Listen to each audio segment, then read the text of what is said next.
government puts into effect under a worst-case circumstance, this is certainly that, or if there is some specific reason why a decision was made to shut down that border.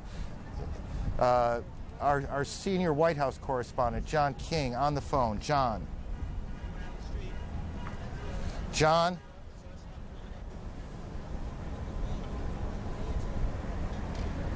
John King, can you hear me? It's Aaron. I hear you, Aaron. What have you got to report for us? Aaron, I'm standing across from the White House. I'm told by Secret Service and administration sources that all of the principals, all of the protectees, meaning the President, the Vice President, the First Lady, and Mrs. Cheney, are safe.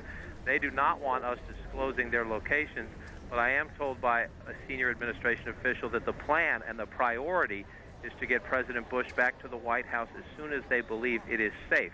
Now, there are both operational and political reasons for wanting to do that. The White House Situation Room, in the view of White House officials, is the best place from which to monitor events and direct any operations. And that is a fortified structure within the White House compound where we know the Vice President was when everyone else was evacuated from the premises earlier. Again, the Secret Service does not want to confirm for us for security reasons, or administration officials the same, tell us where those people are now, although I was told a short time ago the Vice President is still in a position to be monitoring and directing the response to these developments, and that the President, who is en route back to Washington, we're told Andrews Air Force Base is on full alert. I was also told that there are extra precautions that were taken to ensure the President's flight back to Washington was a safe one. Now, you can read into that additional fighter jet escorts, Air Force One always has some escorts with it, that additional fighter jet escorts were put up for that. Now, the political reason they want to get the President back to the White House is rather obvious. The White House believes this has been a tragic terrorist attack, and they want to send the signal that the President is back on the job at the White House. Priority one, though, officials say, is to guarantee that he can be safely brought back to the White House. And in the past half hour or so, we have seen security precautions on the street, checks being taken out on the street, on the grounds around the White House. There are snipers up on the roofs of the White House itself, including buildings around it. And a military helicopter gunship flew over the premises not that long ago, about 15 minutes ago now, and then it circled back over toward the Pentagon, where from my location you can still see smoke coming into the sky from there. But we are told the Vice President is still in a position to monitor all this as the President makes his way back.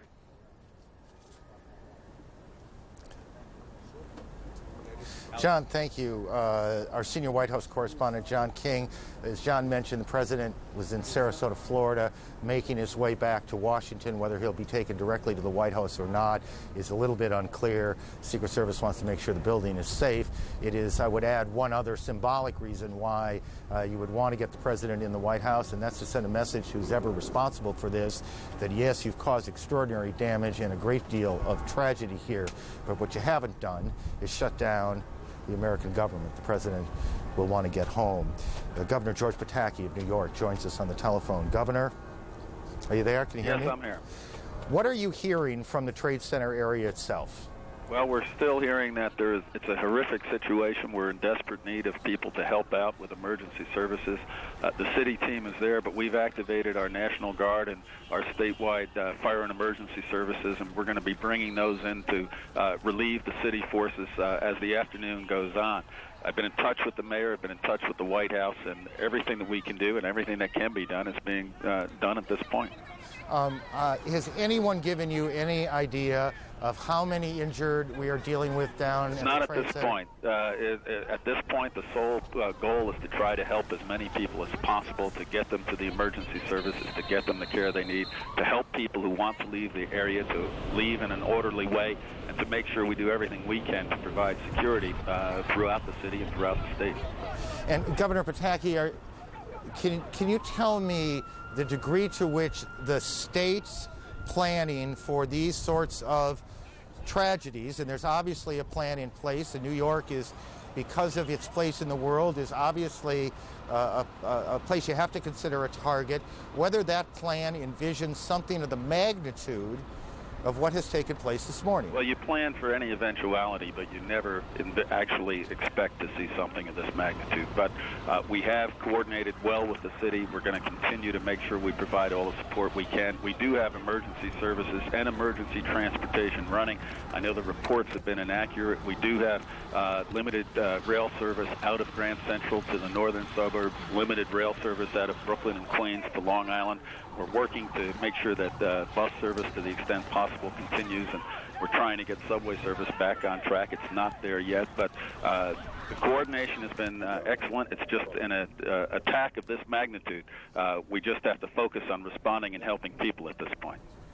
And do you have any idea how many people have been hospitalized or how many hospitals are involved, whether they extend beyond the city? Not at this point, but every emergency service, every hospital that can provide assistance is providing assistance. The people have been just terrific in their response, and we're going to continue to make sure that response is as strong as it can be. Governor, take a moment and tell me, not as the governor necessarily, but as a resident of this state, an important player in the affairs of this state, what you're thinking today? This is an enormous tragedy. I have friends in those towers. I have friends who were there this morning that we haven't heard from.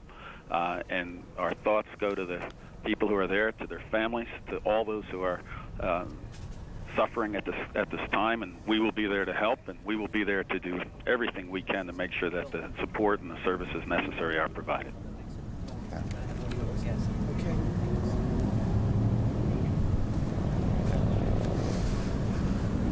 Governor, thank you. Governor George Pataki joining us here. The National Guard has been activated to support New York City Police. Andrea Koppel is on board a flight with the Secretary of State. Andrea, what are you hearing from officials there? Well, Aaron, Secretary Powell has been in Peru since last night. He was here to attend the Organization of American States General Assembly. Obviously, when he got the news of the attacks in the United States, his aides scrambled to prepare things for him to leave. We are now, as you say, on board his plane. We're about to take off from Lima to head back to Washington. While at the OAS General Assembly, Secretary Powell said it was a terrible tragedy that had fallen on all who believe in democracy, but he said that will never kill the spirit of the American people. He also said that America will bring those responsible to justice, Aaron. There was also a minute of silence at the Organization of American States, and Secretary Powell obviously had to abruptly change his plans. He was supposed to be leaving Peru later this afternoon to head on to Colombia for his first trip there. But obviously, the attacks in the United States have changed that, and he's headed back to Washington. Aaron? Andrea, give me a sense of the Secretary's demeanor. I mean, we know this is a man who has been through a lot in his life, has seen a lot in his life. Did he appear shaken to you? I would say that Secretary Powell is someone who doesn't show his emotions in that way. This is a man with 35 years of military experience, former chairman of the Joint Chiefs of Staff, former National Security Advisor himself, who's seen a lot in his day. And so I would say that obviously he appeared somber, very serious, but in terms of any other emotion, I would say that he's able to keep that very close to his chest. Andrea, thank you. Andrea Koppel, flying back with the Secretary of State from South America. Our colleague Judy Woodruff in Washington. Judy? Aaron, we have joining us now on the phone from the Pentagon our military affairs correspondent Jamie McIntyre. Jamie, I understand you are inside the perimeter of where the commercial jetliner came down at the Pentagon. Well, it appears that we may have lost the phone connection with Jamie McIntyre. We're going to try to get that restored immediately. Jamie, are you there? Now we have Bob Franken, our Washington correspondent, joining us from the Pentagon. Bob, tell us what you are seeing there. Well, what we're seeing, of course, in back of me is the smoke that's coming from the west side of the Pentagon, where, as we now know, a plane which is believed to have been a jumbo jet crashed into the Pentagon. It has left a hole. There was a collapse of that side of the building. You're seeing the smoke, of course, to my rear. We're reporting from an east side vantage point along a highway that's a major artery here. It is also a place where there has been a a constant alert, looking skyward, repeated concerns that another plane was heading this way up toward the Potomac. These have been concerns that have been out there for a couple of hours. None of them have been realized yet. Of course, the tragedy was that at about 9:20 this morning Eastern Time, that plane crashed into the west side of the Pentagon. You can see overhead frequently helicopters that are circling the area, of course, looking to provide some visual sighting in case anybody, any sort of invader, anything like that, wants to take to the air. It's interesting, these helicopters also will hover on the ground. There are any number of highways here, and they would be looking for suspicious vehicles, that type of thing. We are told there are casualties at the Pentagon. We have not been able to get an accurate figure. We are not exactly sure at the moment of the whereabouts of the Secretary of Defense, but the building has virtually been evacuated, if not totally evacuated. There is heavy security there, investigations going on as they try and find out what happened. We constantly see sirens and hear sirens and see ambulances go by, many of them from Walter Reed Military Hospital on the other side of Washington, clearly going in there to help with whatever casualties there are. We also have seen a couple of times F-16s, at least one F-16 flying overhead a couple of times. That was reported as to be the case of the Pentagon scrambling fighter jets in case another plane was heading this way. But as I said, right now there has been no evidence of another plane coming this way. They're on full alert, of course, and trying to now recover from the severe damage that hit the other side of the building. Judy? All right, Bob Franken, I just want to remind our viewers that the section of the Pentagon that was hit was between the 4th, 5th, and 6th corridors. This confirmed apparently a little earlier today by Wesley Clark, General Clark, a former NATO chief.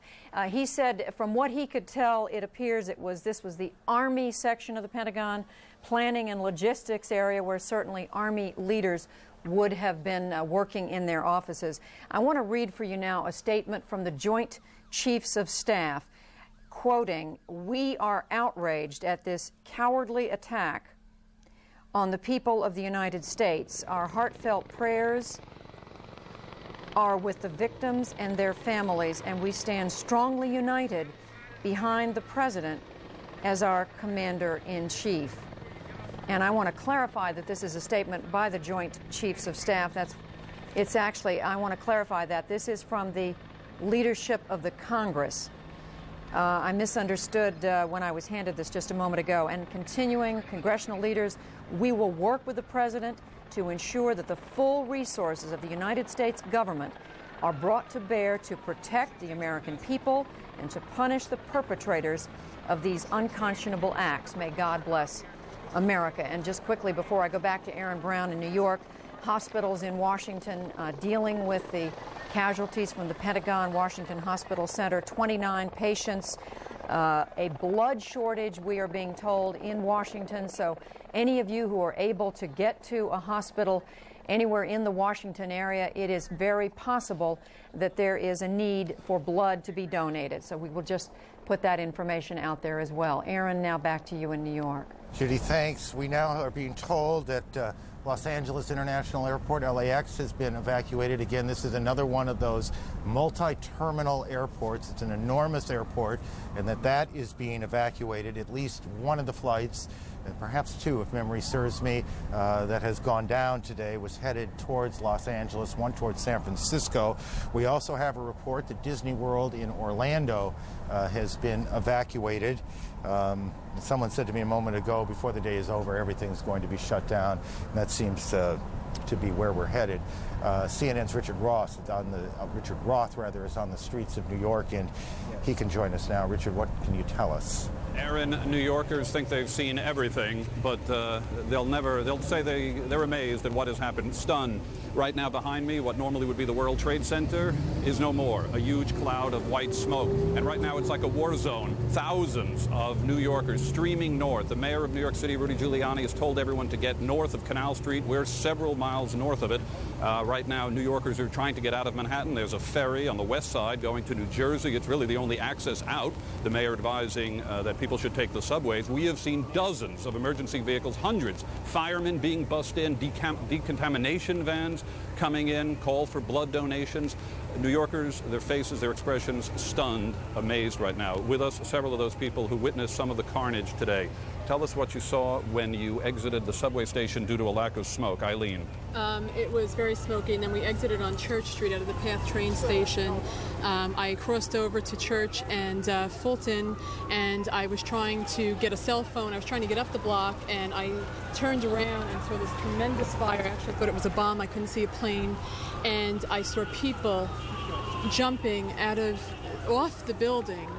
Many people just jumping. And in a panic, I had my bag and my cell phone and everything, and I was trying to find a phone because the cell phone wasn't working. Everybody was screaming. Everybody was running. The cops were trying to maintain the calm. And in that haste, people were stampeding. People started screaming that there was another plane coming. I didn't see the plane, but I turned around, and the second building just exploded. And again, all the debris was flying towards us. There was a woman on the ground with her baby. People were stampeding the baby. Myself and another man threw ourselves over the baby and pushed into the building. I got up and I just ran. I ran towards City Hall, and then I said, oh God, why am I running there? And then I started to run towards the water. And then I was by probably Spring Street Prince Street. I was at a payphone, and I heard the rumbling. I thought it was another bomb. I thought it was another building close to me. And then I just ran from the payphone. The man is grabbing me back, telling me to stay here, you're safe. I was like, no way, I'm getting out of here, go north. And then I ran into a shoe store because I wanted to call my husband. That's all I wanted to do, was let him know I was alive, because he knew I was in the World Trade. And I got my office, and they connected me to my husband, and then we heard the second fall of the World Trade Center. And I'm astonished by the bombing. I just want to make a statement that these New York policemen and firemen, God bless them, they kept us calm. They tried so hard to keep us moving north, and it was just absolute horror. It was horror. And when you look back there at what would be the World Trade Center? It's devastating. I can't even look back. My 6-year-old just last week asked my husband and I to take him to the observation deck, and it's gone. And you know what? Americans will persevere, and I don't think that we'll stoop to the level of these zealot terrorist pigs. And we won't kill children, I hope, and mothers. But you know what? Whatever we have to do to eradicate the country or the world of this vermin, I just hope Bush will do whatever is necessary to get rid of them. And I don't know what the route or what the answer is. All right, thank you very much. A lot of other New Yorkers here continuing the evacuation from Lower Manhattan. Back to you, Aaron. Thank you, Richard, very much. We told you a bit ago that the border, the U.S.-Mexican border, was at a high state of alert, had been essentially closed down, shut down. We're now told that the U.S.-Canada border is also in a high state of alert. So essentially what officials are trying to do is seal off the country. So if anyone is either trying to get in or get out, it's going to be a whole lot harder to do that. But what is possible and what is imaginable, I guess, changes some on a day like this. Jerry Howers, the former head of FEMA, the Federal Emergency Management Agency here in New York, and he joins us. As you look out, what do you see? Well, this is absolutely devastating. An incident like this will tax every bit of resource in New York City. Particularly since so many of the police officers and firefighters on the scene were injured. Let me stop you for a second. I want to talk specifically about what you suspect is happening, but I want to go to L.A. first. Frank Buckley is in Los Angeles with us. Frank, what can you tell us about what's going on there? Aaron, we just saw what appeared to be the worst possible situation. The last thing that we want to show you, in fact, people arriving here at the airport, apparently friends or family members of some of the victims of at least one of the flights. 3 flights were bound for Los Angeles, and they are not arriving here, obviously. Now friends and family are beginning to trickle in. We haven't seen any until this moment. 2 people just arriving here at the airport.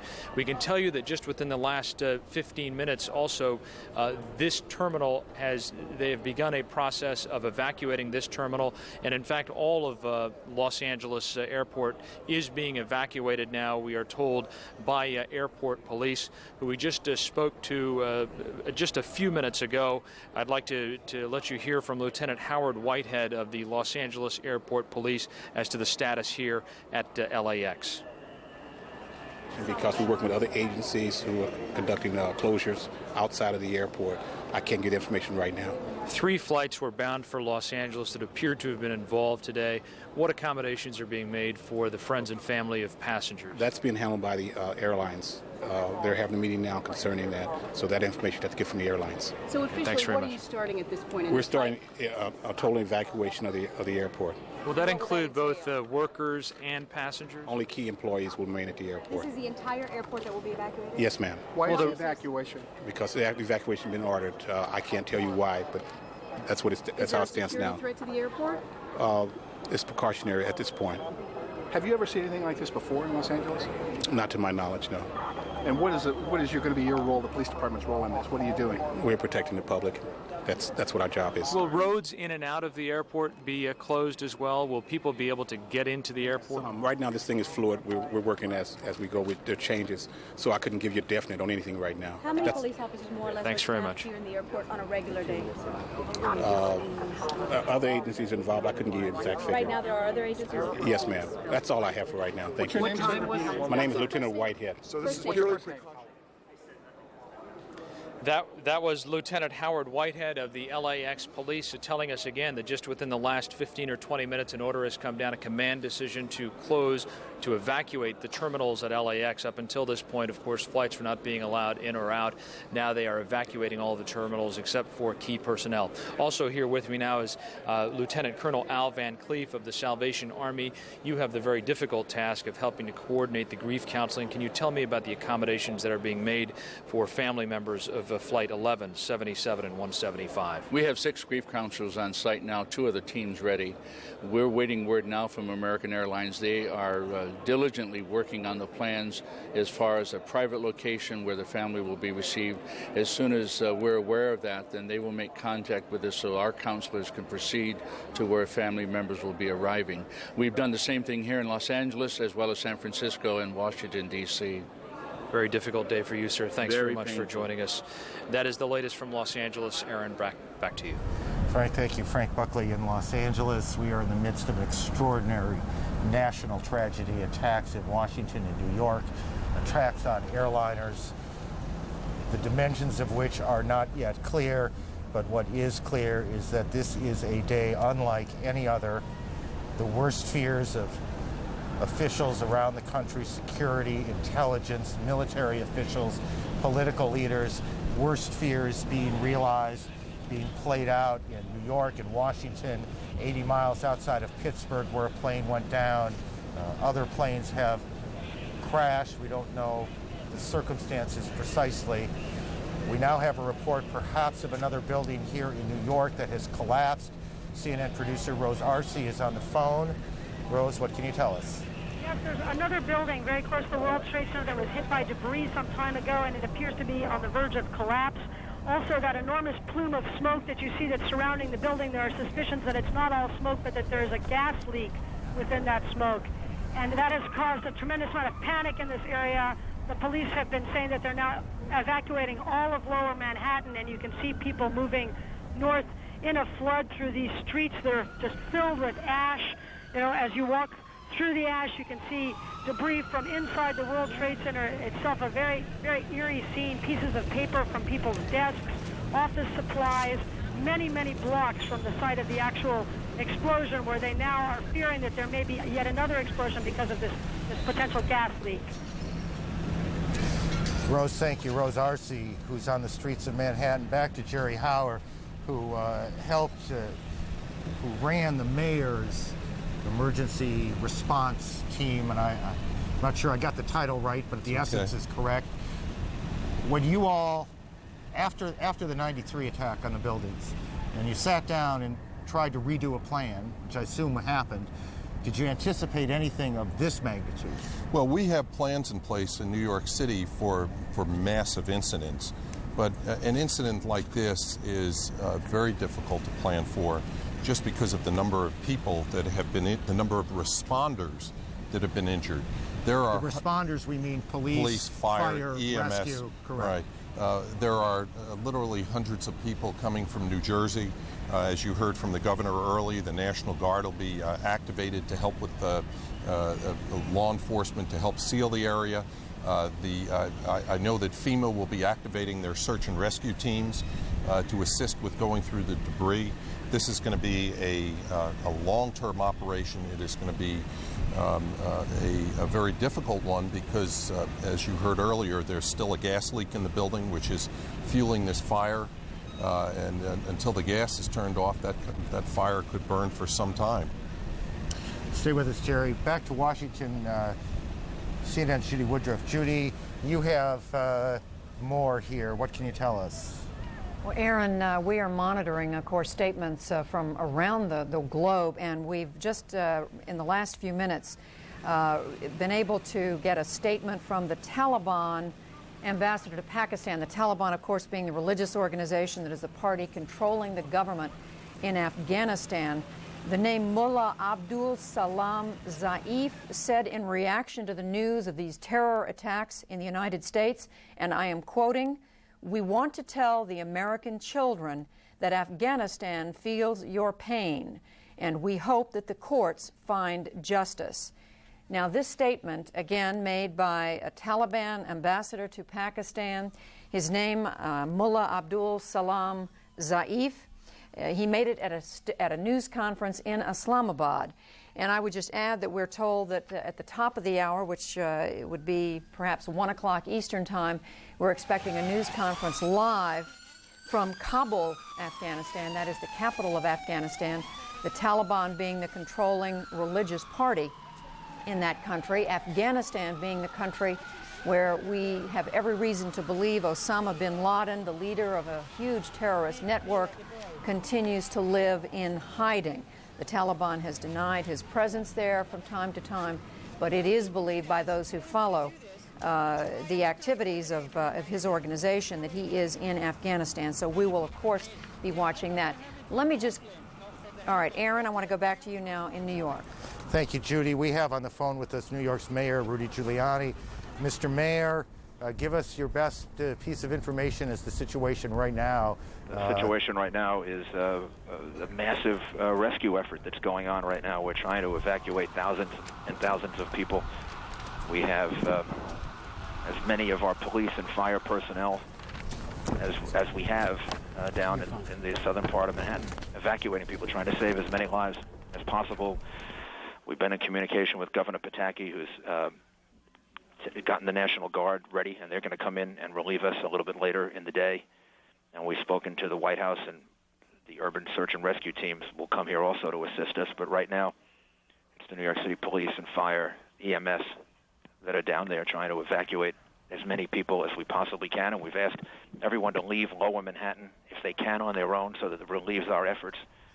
And this will be going on all day. It's a horrible, horrible tragedy. It is that. Mr. Mayor, can you tell me, is it are people panicking down there, or no, are they people? leaving? I was, I was there right in a building that got hit by the debris when the first tower collapsed. So I had to evacuate with people, and we were trapped in the building for a while. And we finally were able to get out, and we all walked north, and people, everything that I observed, even though it was hundreds, maybe in some cases thousands of people that were walking down the street, they were orderly, they were calm, they handled themselves really and probably better than anybody had any right to expect. And Mr. Mayor, we were told one of the problems, and Lord knows there are hundreds of problems, one of the problems was that a large number of police, fire, EMS personnel have also been injured in this. Can you shed any light on that? I don't even want to contemplate what the number will be. But when the building collapsed, we had a lot of our police officers and firefighters in the building, and I know many of them because I saw some of them go in because I was there, and I'm praying for them. I just hope they're able to get out. I think we all are. The losses to our police department and fire department, Sir, I believe are going to be severe.